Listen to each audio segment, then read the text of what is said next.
સૌને મળ્યા ભેગા થયા જાણે, ફરી સૌને મળ્યા ભેગા થયા જાણે, ફરી જીવી ગયા દસકો. દિવાળી છે અને દિવાળી એક તો તહેવાર છે જેમાં ગમે છે ગામને વગડો. દિવાળી છે. છેલ્લો એમાં મક્તાનો શેર, તમે વિનાશ જળહળ જોતના માણસ, તમે વિનાશ જળહળ જોતના માણસ, તમે જળહળ બધે કરજો. દિવાળી છે. ન આ બાજુ તમસ ફરકો દિવાળી છે, પરમ ચારે તરફ પ્રગટો દિવાળી છે. છેલ્લી એક ગઝલ મારી તરન્નુમમાં કરીને હું પૂરું કરું. એક ફરમાઈશ છે એટલે આમ તો તમારે ફરી પાછા તમારી યાદના સંબંધ રાખ્યા છે, ફરી પાછા તમારી યાદના સંબંધ રાખ્યા છે. અમે તૂટી ગયેલા શ્વાસને અકબંધ રાખ્યા છે, ફરી પાછા તમારી યાદના સંબંધ રાખ્યા છે. અમારી 51 ગઝલોનો ઉર્દુ અનુવાદ થયો, એમાં સતીન દેસાઈ સાહેબ માટે જોરદાર તાળીઓ. એ આનો અનુવાદ કેવો કરાય? દુબારા આપકી યાદો કે હર रिश्ते रखे कायम, दोबारा आपकी यादों के हर रिश्ते रखे कायम, सदा ही जोड़ कर सांसों के ही टुकड़े रखे कायम. બીજો શેર છે, દિવસ ને રાત ખાસી છે અસર પણ એક ધારીને, અમે જાણી બુજીને દ્રશ્ય પાછા અંધ રાખ્યા છે, ફરી પાછા તમારી યાદના સંબંધ રાખ્યા છે. શેર છે, અચંબો થાય છે ક્યારેક કે આવે છે ક્યાંથી એ, અચંબો થાય છે ક્યારેક કે આવે છે ક્યાંથી એ, અમે બારી અને સૌ બારણા તો બંધ રાખ્યા છે, ફરી પાછા તમારી યાદના સંબંધ રાખ્યા છે. कभी हैरत में पढ़ता हूँ कि आमद कैसे करते वो, दरीचे बंद कर दर पर भले ताले रखे कायम, फरी पाछा. આ મુશાયરાઓમાં રાતોના રાત આ તરન્નુમ ચાલતા હતા. સ્નેહ તરન્નુમથી આપણી દરેક ગઝલો રજૂ થાય. ઓજસ પાલનપુરી, મારી હસ્તી મારી પાછળ એ રીતે વિસરાઈ ગઈ, આંગળી જળમાંથી નીકળીને જગા પુરાઈ ગઈ. એક શેરથી કવિ અમર. હવે બે શેર અને પછી એકાદું ગીત અને પછી પૂરું કરું. સ્નેહીને આપણે સાંભળવા છે. કેટલો ભટકી ગયો છે એક માણસ શહેરમાં, સહેજ પર અટકી ગયો છે એક માણસ શહેરમાં. કેટલો ભટકી ગયો છે એક માણસ શહેરમાં, સહેજ પર અટકી ગયો છે એક માણસ શહેરમાં. લાગણીને રેડ સિગ્નલ આપતા ટ્રાફિકથી, લાગણીને રેડ સિગ્નલ આપતા ટ્રાફિકથી રોડ પર લટકી ગયો છે એક માણસ શહેરમાં. હરિવર તમારા પગલે ચાલી, છેલ્લું ગીત હરિગીત સંભળાવું છે, હરિભક્તો બેઠા હોય એવું લાગે છે. હરિવર તમારા પગલે ચાલી, રોમ રોમ સોંપીને તમને ફરતી ઠાલી ઠાલી. હરિવર તમારા પગલે ચાલી.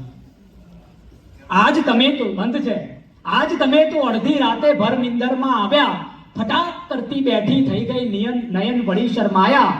ધીમે રહીને લપાઈ ગઈ હું મનમાં હસતી, બે ઘડી બસ વાતો થઈને બે ઘડીની મસ્તી. રોજ રોજ શમણામાં આવી કહેતા મુજને વાલી. હરિવર તમારા પગલે ચાલી, હરિવર તમારા પગલે ચાલી, રોમ રોમ સોંપીને તમને ફરતી ઠાલી ઠાલી. હરિવર તમારા પગલે ચાલી. બીજો બંધ છે. હું દિવસ આખો કામકાજમાં જેમ તેમ વિતાવું, મુગટ હાથમાં લઈને મોર પીછથી સજાવું. હુંય હમણાં થાકી ગઈ છું, ફૂકો મારી કેવી, મુય આ વાંસળી વાગે નહીં આ એ તમારા જેવી. એક હાથથી પડી શકે ક્યાં કોઈ નિરંતર તાલી. હરિવર તમારા પગલે ચાલી, હરિવર તમારા પગલે ચાલી, રોમ રોમ સોંપીને તમને ફરતી ઠાલી ઠાલી. હરિવર તમારા પગલે ચાલી. તમે મન મૂકી વરસો, માવઠું આપણને નહીં ફાવે. અમે હેલીના માણસ, ઝાપટું આપણને નહીં ફાવે. આપણે વરસવાનું છે. મારો કાવ્ય પાઠ પૂરો કરું છું. જોરદાર તાળીઓ સ્નેહી માટે. વાર છે સ્નેહીને સાંભળવા છે આપણે. લે મારી જાત ઓઢાડું તને, ખલીલ ધનતેજવી સાહેબને ઉજવીએ. લે મારી જાત ઓઢાડું તને, સાહેબા સી રીતે સંતાડું તને. તું રહે દિલમાં કે આંખોમાં, ક્યાંય નહીં નીચો પાડું તને. તે કદી ચંદ્રમાં જોયો છે, આઈનો લઈ આવ દેખાડું તને. અને ઘર સુધી આવવાની જીદ ના કર, ઘર નથી નહીં તો ના પાડું તને.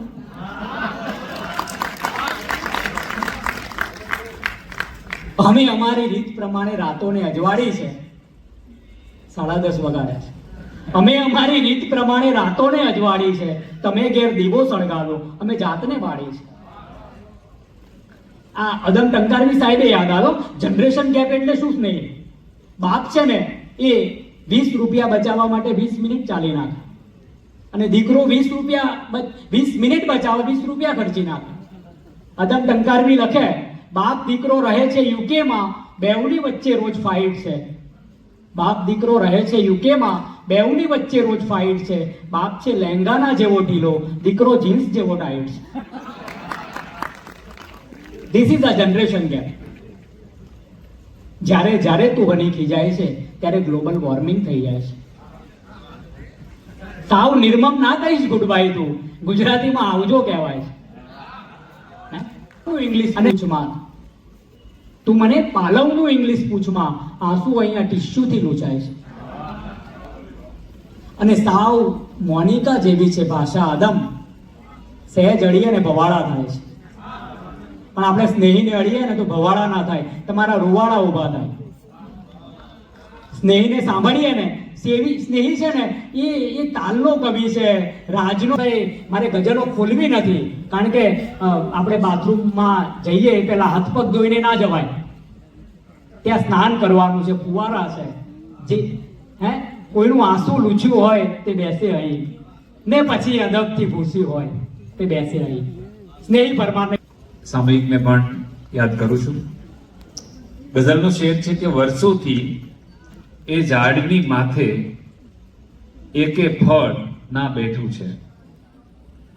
વર્ષોથી એ ઝાડની માથે એકે ફળ ના બેઠું છે. વર્ષોથી એ ઝાડની નીચે રાદલમાનું દેરું છે. बहुत अच्छे कवि, बहुत अच्छे. વર્ષોથી એ ઝાડની માથે એકે ફળ ના બેઠું છે. વર્ષોથી એ ઝાડની નીચે રાગદલમાનું દેરું છે. અને એણે પોતાના ખેતરમાં જઈને સરખું જોવાનું. એણે પોતાના ખેતરમાં જઈને સરખું જોવાનું. જેને જેને લાગે છે કે મારું ખેતર રેડું છે. क्या बात. એણે પોતાના ખેતરમાં જઈને સરખું જોવાનું. જેને જેને લાગે છે કે મારું ખેતર રેડું છે, અને આવ્યું ત્યારથી દુનિયામાં એ ઉબડક ઉબડક જીવે છે. આવ્યું ત્યારથી દુનિયામાં એ ઉબડક ઉબડક જીવે છે. મન જાણે કોઈ અજાણ્યા નેસે બાંધ્યું ઘેટું છે. આવ્યું ત્યારથી દુનિયામાં એ ઉબડક ઉબડક જીવે છે. મન જાણે કે કોઈ અજાણ્યા નેસે બાંધ્યું ઘેટું છે. અને અંતે કહેશે અમે અંતે કહેશે તારામાં જ ઉગવા લીધો તો જન્મ અમે. દિલોમાં કહેશે કે તું ઢેપું છે. વાહ વાહ. વર્ષોથી એ ઝાડની માથે એકે ફળ ના બેઠું છે. વર્ષોથી એ ઝાડની નીચે રાંદલમાંનું ડેરું છે. વાહ. બીજી એક ગઝલ છે કે મરવું એ ફરજ છે તો નિભાવીને મરી જઈશ. મરવું એ ફરજ છે તો નિભાવીને મરી જઈશ, પણ મારું અલગ ઝાડ હું વાવીને મરી જઈશ. વાહ. મરવું એ ફરજ છે તો નિભાવીને મરી જઈશ, પણ મારું અલગ ઝાડ હું વાવીને મરી જઈશ. અને છોડી દે ગર્ભદ્વાર લગી જઈને કોઈ જીવ, છોડી દે ગર્ભદ્વાર લગી જઈને કોઈ જીવ, હું તારી નજીક એટલું આવીને મરી જઈશ. વાહ. છોડી દે ગર્ભદ્વાર લગી જઈને કોઈ જીવ, હું તારી નજીક એટલું આવીને મરી જઈશ. ને તું માથા ઉપર વિનાશ, વાહ. તું માથા ઉપર હાથ અડાડીને જોઈ લે, હું મર્યા પછી માથું ઉઠાવીને મરી જઈશ. क्या बात है कवि, क्या बात है. दोबारा फरी भाई. તું માથા ઉપર હાથ અડાડીને જોઈ લે, હું મર્યા પછી માથું ઉઠાવીને મરી જઈશ. અને મોહનભાઈ આ શેર જુઓ કે આગાહી કરી જન્મ લઉં એ તો ના થયું. આગાહી કરી જન્મ લઉં એ તો ના થયું, મરવાનો વખત કિંતુ બતાવીને મરી જઈશ. આગાહી કરી જન્મ લઉં એ તો ના થયું, મરવાનો વખત કિંતુ બતાવીને મરી જઈશ. અને જોઈને જતી ટ્રેન હલાવે છે ફ્લેગ ગાર્ડ. अच्छा है भाई. જોઈને જતી ટ્રેન હલાવે છે ફ્લેગ ગાર્ડ, હું એવી રીતે હાથ હલાવીને મરી જઈશ. क्या बात है, क्या बात. જોઈને જતી ટ્રેન હલાવે છે ફ્લેગ ગાર્ડ, હું એવી રીતે હાથ હલાવીને મરી જઈશ. અને સ્નેહી છું, સિકંદર નથી. क्या बात है, क्या बात है अपनी. સ્નેહી છું, સિકંદર નથી કે ખાલી હાથે જાઓ. क्या बात है. સ્નેહી છું, સિકંદર નથી કે ખાલી હાથે જાઓ, હું મારા બંને હાથ છુપાવીને મરી જઈશ. મરવું એ ફરજ છે તો નિભાવીને મરી જઈશ. क्या बात है. પણ મારું અલગ ઝાડ હું વાવીને મરી જઈશ. બીજી એક સાવ તાજી ગઝલ છે, એનો કાફિયા જોઈને તમને ખબર પડી જશે કે હમણાંની ગઝલ છે. પોતાનું ત્રાજવું હતું, ગીર્દી બહુ હતી. પોતાનું ત્રાજવું હતું. क्या बात. પોતાનું ત્રાજવું હતું, ગીર્દી બહુ હતી, બીજાનું માપવું હતું. क्या बात. ગીર્દી બહુ હતી. बहुत अच्छे. પેલી જ વાર વાંચી રહ્યો છું કોઈ પણ કવિ સંમેલનમાં કે પોતાનું ત્રાજવું હતું, ગીર્દી બહુ હતી, બીજાનું માપવું હતું. ગીર્દી બહુ હતી. એના શેર સાંભળજો કે ઊભી હતી બજારમાં હકીકત સુની સુની. ઊભી હતી બજારમાં, ભાવેશ આવી ગયો તો. વાહ. ઊભી હતી બજારમાં હકીકત સુની સુની, બાજુમાં ધારવું હતું, ગીર્દી બહુ હતી. ઊભી હતી બજારમાં હકીકત સુની સુની, બાજુમાં ધારવું હતું, ગીર્દી બહુ હતી. ને ઊભા રહી જવા સિવાય કઈ બચ્યું નહીં, પાછા વળી જવું હતું, ગીર્દી બહુ હતી. ઊભા રહી જવા સિવાય કઈ બચ્યું નહીં, પાછું વળી જવું હતું, ગીર્દી બહુ હતી. અને ફાટી ગયેલ આંખમાં રસ કોઈને નહીં, ફાટી ગયેલ આંખમાં રસ કોઈને નહીં, ચિઠ્ઠીમાં વાંચવું હતું, ગીર્દી બહુ હતી. અને વડીલો કહેતા, રમેશભાઈ હશે, વડીલો કહેતા ઈશ્ક ચડ્યું તું ટોકીઝમાં, ખાલી ચડાવવી હતી, ખાલી ચડી હતી એ તને પહોંચી ગઈ હશે, શ્રીફળ ચડાવવું હતું, ગીર્દી બહુ હતી. પોતાનું ત્રાજવું હતું, ગિરદી બહુ હતી, બીજાનું માપવું હતું, ગિરદી બહુ હતી. વાહ કવિ વાહ. એ બાત है કે એને ખુદની દિશા જડેલી છે એટલે કાંઠેથી વળેલી છે. क्या बात है, क्या बात है. એને ખુદની દિશા જડેલી છે એટલે કાંઠેથી વળેલી છે. અને શેર સાંભળજો કે ઠારવાની મોહનભાઈ ઠારવાની છે આગ કોઈની, એ જ કારણથી એ તપેલી છે. क्या बात है.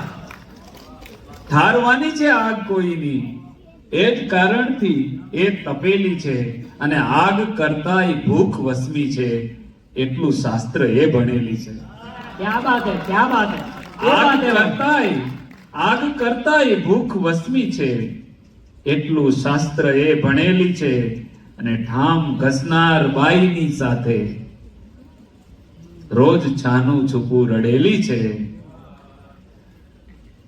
આ વર્ષાબેન તપેલી કવિતા તપેલી ઉપર થતા થતા ક્યાં પહોંચે ઘરના સભ્યો માટે, એનો આ શેર છે કે ઊંઘતા જોઈ ઘરના સભ્યોને, ये बात, ये बात.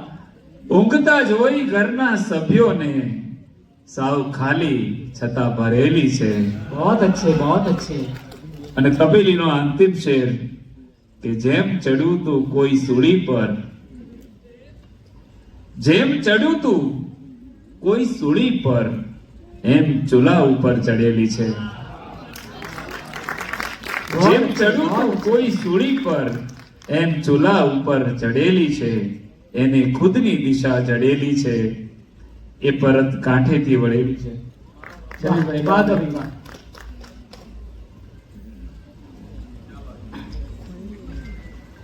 પ્રથમે ઘરની ખાલી જગા ખાઈ ગઈ. પ્રથમ ભીતોને ઘરની ખાલી જગા ખાઈ ગઈ, પછી ભીતોય ઉઠી ચારે ખૂણા ખાઈ ગઈ. પ્રથમ ભીતોને ઘરની ખાલી જગા ખાઈ ગઈ, પછી ભીતોય ઉઠી ચારે ખૂણા ખાઈ ગઈ. અને વધારે પડતી સભ્યતામાં ભલી વાર નથી. વધારે પડતી સભ્યતામાં ભલી વાર નથી. ઘણી તાય ઘણી વાર ગળા ખાઈ ગઈ. વધારે પડતી સભ્યતામાં ભલી વાર નથી. ઘણી ટાય ઘણી વાર ગળા ખાઈ ગઈ. નથી નજરમાં કશે આવતી આંખોની શરમ, इरशाद, इरशाद भाई. નથી નજરમાં કશે આવતી આંખોની શરમ. જમી ગળી ગઈ કે એને ધરા ખાઈ ગઈ. અને ઘણું એ જિંદગીમાં એમ ઉતાર્યું છે ગળે, ઘણું જિંદગીમાં એમ ઉતાર્યું છે ગળે. બીમાર વ્યક્તિ જેવી રીતે દવા ખાઈ ગઈ. क्या बात है, क्या बात है. અને આ શેર સાંભળજો મિત્રો કે કરે તો ક્યાં જઈને રાવ કરે એ તો કહો. કરે તો ક્યાં જઈને રાવ કરે એ તો કહો. હતી એ ખાટ જે પોતાના કડા ખાઈ ગઈ. क्या बात. કરે તો ક્યાં જઈને રાવ કરે એ તો કહો. હતી એ ખાટ જે પોતાના કડા ખાઈ ગઈ. અને જવાબદારી સ્નેહી એક ભૂખી સાપણ છે. क्या बात है, क्या बात है भाई. જવાબદારી સ્નેહી એક ભૂખી સાપણ છે. ઊભીથી જેના ઉપર એ જ ખભા ખાઈ ગઈ.